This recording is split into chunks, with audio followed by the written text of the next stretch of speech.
What if Angry Birds joined Super Smash Bros? In case if you have no idea what Angry Birds is arguably the game that kickstarted what would be something large in the gaming industry. The mobile phone game industry. Originally released in 2009, this game took everyone by storm. The reason? Such a bizarre concept. You see, the games always followed this traditional pattern. Birds protect eggs, pigs steal eggs, birds get upset at the pigs and start launching themselves with a slingshot.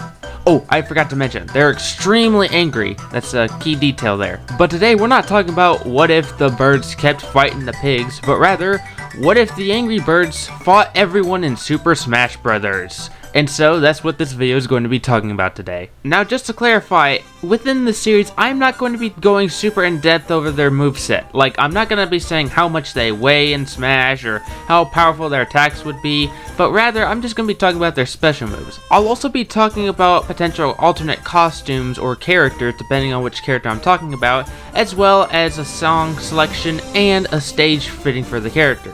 With all that out of the way, let's go ahead and talk about which Angry Birds would join in Super Smash Bros.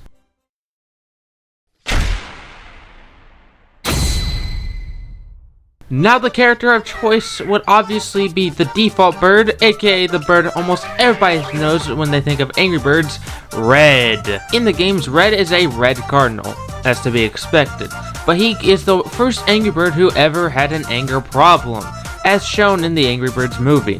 And speaking of that, I know a lot of people are going to be wondering, am I going to be choosing the balled up design, or am I just going to be choosing the Angry Birds movie design where they of course have their wings and feet? I'm going to be Pac-Manning this one. In case if you don't know what that means, he's going to have his modern appearance from the movie and his classic appearance from 2009. And I know some people are going to be confused because it's from a movie. Movie stuff can't be in Smash. But I have to disagree. Cloud himself has an outfit in Super Smash Bros. That's from the movie Advent Children. So clearly something like that could actually happen. I also am well aware that a lot of people really hate the Angry Birds movie designs for whatever reason. Personally, I like them, but obviously I do prefer the original.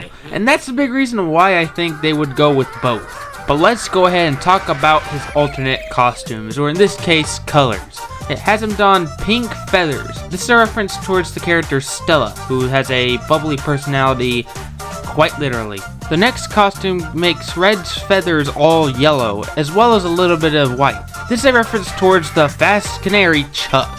The third color scheme makes Red have black and gray feathers. This is a reference towards the loon Bomb.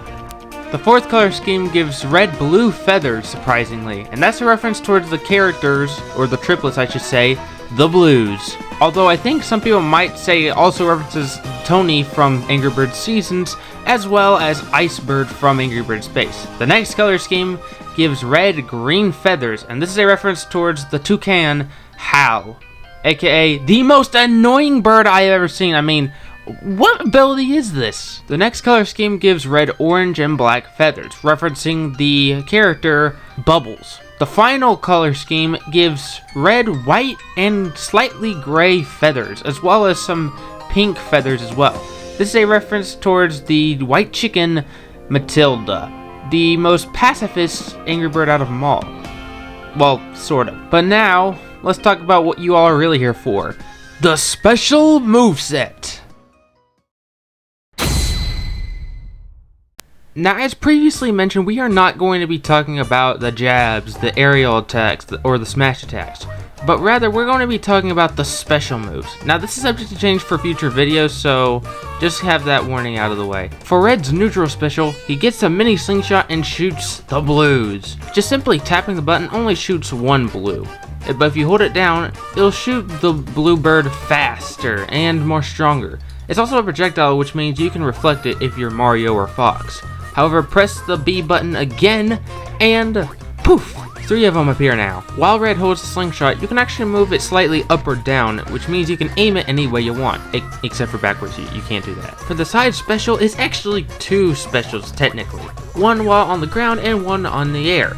Now, if you're on the ground, it'll be the iconic weapon, the slingshot. Just simply push the button and move left or right to aim your bird. And much like the main special, you can actually move this slightly up or down. And once you let go, it'll deal massive damage. While the move itself is pretty strong, it also has a weak point, and that is edges. On the edge of the stage, typically most players try their best to get back on the stage, and a lot of players have something called an edge guard, basically preventing them from getting up on the stage, on the edge. And that will be Red's issue. He can't do that. If he tries, then he'll just crash into the blast zone. Although there is a tiny chance he can actually use a slingshot to hit an opponent that's trying to get back up on the stage. But this also leaves Red getting close to the blast zone. But that's where the second side special comes in. He summons his best friend Chuck for a ride. Now this side special actually is controllable, meaning you can slightly move up or down, left or right with this one. However, it travels a short distance sometimes. It'll also behave slightly like Pikachu's up special, where he can zigzag. And much like the side special, the down special is also 2 different ones depending on if you're on the ground or on the air. If you're on the ground, the down special will summon Bomb, the Black Loon. Just simply quickly pressing the down special button will have a very short explosion range. However, if you hold down the special button, the explosion will reach farther, in fact covering almost half the stage. However, it has a lot of end lag to it, which means Red will not be able to attack after this move is presented. But while in the air, Red will lay an egg. I'm sorry, I had to reshoot that. Red will lay an egg using the power of Matilda. However, inside the egg is not a hatchling, but an explosive. It also gives Red a little bit of a jump boost in case if he runs out of his jumps. There's also the up special, and that will be Red's Mighty Feathers, which is a reference towards the game mode found in the classic Angry Birds game. This up special will actually act a little bit like Sephiroth's, in which you can actually aim it any way, and holding down the special button will cause it to travel a farther distance. And the final smash will be... Hang on, I need a build-up moment. The Angry Birds! This will be a cinematic final smash, and we'll start with Red getting in his classic form with his mighty feathers, and will shoot himself forward with the slingshot. But not just any slingshot, a metal slingshot. Red can actually hit up to 4 opponents, but only one will be caught in the cinematic final smash. And when that player gets hit, all the Angry Birds will launch themselves towards the opponent! But that's not all. Not only will all the birds launch themselves towards the player, it will end with a can of sardines dropping on the player. And out from the sky comes... the Mighty Eagle! The most dangerous bird in the entire Angry Birds series. And if the player has 100% damage after the attack is presented, it's game over. Well, assuming, that they're on their last stock. Now on to the stage. The stage will obviously be one of the most big locations in the series, King Pig's Castle. This stage will be very similar to Skyloft, where it will pick up from one location to another. So this is a moving stage, so the terrain and objects will change depending on where you're at. But the entire stage will stay within the Piggy Island area. In the background you see King Pig's Castle, but you also see it falling downwards as so many Angry Birds launch themselves with a slingshot from the distance. And boy, would this stage get really chaotic. Now sometimes you can actually crash into buildings, either being pushed by a foe or you can straight up attack the building. And if so, all sorts of debris will start falling downwards. and maybe even some items. But when it's time for the stage to change locations, a pig or a bird sometimes will show up with a huge arrow sign pointing at the direction you're going to be launched at. Yes, I said launched. There will be a huge slingshot on the far end of the stage, and it will be quickly launched backwards and then flown into the air onto the next location. Now for songs, I actually want you guys to listen to some of these songs because Angry Birds has quite a lot of catchy songs, some of which could be used perfectly for battle.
There would be 14 songs total to choose from, 10 of which would be remixes, and the 4 would be from the original game. But that'll do it for this edition of What If This Character Made It to Super Smash Bros. And like I mentioned, I do plan to make this a series, but I want you guys to let me know which characters I should talk about next, from either existing franchises that are already in Smash, to franchises that are yet to be represented. I'd like to know down in the comments below. Thank you all so much for watching, make sure to like and subscribe, and I'll see you all in the next video.